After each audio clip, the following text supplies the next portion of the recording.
നമസ്കാരം.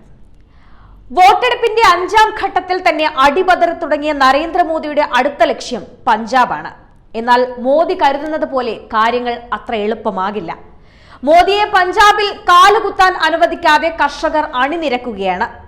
2022 ഫെബ്രുവരിയിൽ ഡൽഹിയിലെ കർഷക പ്രക്ഷോഭത്തെ അടിച്ചമർത്തിയ മോദി കടന്നു വന്നെത്തിയത് സമാധാനപരമായി ജീവിക്കുന്ന പഞ്ചാബി കർഷകരുടെ മുന്നിലേക്കാണ്. അവർ മോദിയുടെ മോട്ടോർക്കേഡിനെ ഒരു ഫ്ലൈ ഓവറിന് മുകളിൽ അരമണിക്കൂറോളം തടഞ്ഞിട്ടു. ഒടുവിൽ പ്രതിഷേധിച്ച കർഷകർ റോഡ് ഉപരോധിച്ചതിനെ തുടർന്ന് പ്രധാനമന്ത്രി മോദി മേൽപ്പാലത്തിൽ കുടുങ്ങി. കർഷകരിൽ നിന്നും മോദി രക്ഷ തേടിയത് തന്റെ സുരക്ഷാ ഭടന്മാരുടെ തണലിലായിരുന്നു. SPG ഉദ്യോഗസ്ഥർ അദ്ദേഹത്തിന്റെ കാറിനെ വളഞ്ഞു.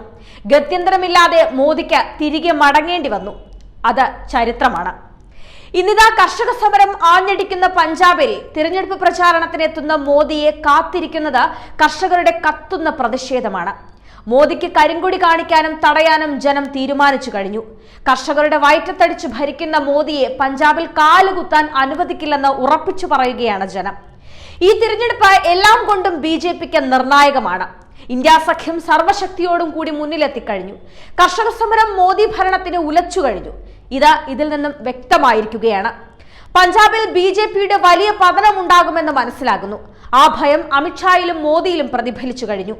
മോദിയെ പുറത്താക്കൂ, രാജ്യത്തെ രക്ഷിക്കൂ എന്ന മുദ്രാവാക്യം ഉയർത്തി സംയുക്ത കിസാൻ മോർച്ച ഉൾപ്പെടെയുള്ളവർ ഈ തിരഞ്ഞെടുപ്പിൽ BJPയെ മൂടോടെ പിഴുതെറിയാൻ തന്നെയാണ് ശ്രമം. പഞ്ചാബിൽ തിരഞ്ഞെടുപ്പ് പര്യടനത്തിനെത്തുന്ന പ്രധാനമന്ത്രി നരേന്ദ്രമോദിക്കെതിരെ സമാധാനപരമായ പ്രതിഷേധം സംഘടിപ്പിക്കുമെന്നാണ് സംയുക്ത കിസാൻ മോർച്ച പറയുന്നത്. ലുധിയാനയിലെ ജാഗ്രോണിൽ നടത്തിയ കിസാൻ മസ്ദൂർ മഹാപഞ്ചായത്തിലാണ് ഈ പ്രഖ്യാപനം. പട്യാല, ജലന്ധർ, ഗുരുദാസ്പൂർ മണ്ഡലങ്ങളിലാണ് മോദി റാലി നടത്താനിരിക്കുന്നത്. ഈ മണ്ഡലങ്ങളിലൊക്കെയും മോദിക്ക് തിരിച്ചടി ഉണ്ടാകുമെന്ന് തന്നെയാണ് മനസ്സിലാകുന്നത്. വർഗീയതയ്ക്കെതിരെ വോട്ട് ചെയ്യാനും സംഘപരിവാർ ശക്തികളെ താഴെ ഇറക്കാനുമാണ് പഞ്ചാബിലെ ജനങ്ങൾ ഉറപ്പിച്ചു കഴിഞ്ഞിരിക്കുന്നത്.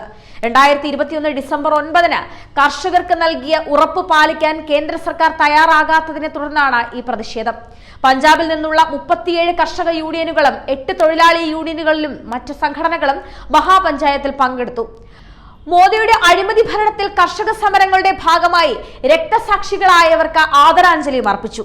വിവിധ കർഷക പ്രസ്ഥാനങ്ങൾ നടത്തിവരുന്ന മാർച്ചിനെ ക്രൂരമായി അടിച്ചമർത്തുകയാണ് കേന്ദ്ര സർക്കാർ.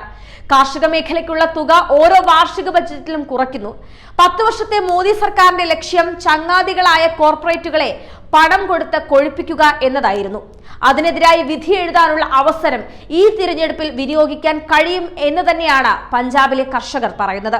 മോദി സർക്കാരിനെ ഒറ്റപ്പെടുത്താൻ സഹായകമായ രീതിയിൽ വലിയ ജനമുന്നേറ്റങ്ങൾക്ക് നേതൃത്വം നൽകാനും അതോടൊപ്പം പ്രക്ഷോഭങ്ങളെ അടിച്ചമർത്താനുമുള്ള BJP നീക്കങ്ങളെ നേരിടാൻ തന്നെയാണ് പഞ്ചാബ് ജനത ഇറങ്ങിയിരിക്കുന്നത്. ആത്യന്തികമായി കർഷകരുടെ വിജയം ഉറപ്പാക്കാനുള്ള കർമ്മ പദ്ധതികൾ രൂപീകരിക്കാനും വർഗീയത, സാഹസികത, മർക്കമുഷ്ടി, അരാജകത്വം തുടങ്ങിയ പ്രക്ഷോഭങ്ങളെ പിന്നോട്ടടിപ്പിക്കുന്ന ആശയങ്ങളെയും കാഴ്ചപ്പാടുകളെയും പടിക്ക് പുറത്തു നിർത്താനും കർഷകർ ഉന്നയിച്ചിട്ടുള്ള ന്യായമായ എല്ലാ അവകാശങ്ങളും നേടിയെടുക്കുന്നതുവരെ ശക്തമായ പ്രക്ഷോഭം തുടരാനും കർഷക സംഘടനകൾ തീരുമാനിച്ചു കഴിഞ്ഞു. അവകാശങ്ങൾ ഇത്രയും കാലം നിഷേധിച്ച മോദി സർക്കാരിന് ശക്തമായ തിരിച്ചടികൾ ഈ തിരഞ്ഞെടുപ്പിൽ നൽകണം. ഭരണഘടനാപരമായ ചുമതലകൾക്ക് നൽകുന്നതിനേക്കാൾ കൂടുതൽ പ്രാധാന്യം കോർപ്പറേറ്റ് സേവയ്ക്ക് നൽകുന്ന സർക്കാരിന്റെ വികൃത മുഖം ഇനിയും തുറന്നു കാണിക്കണമെന്ന് തന്നെയാണ് കർഷക സംഘടനകൾ പറയുന്നത്.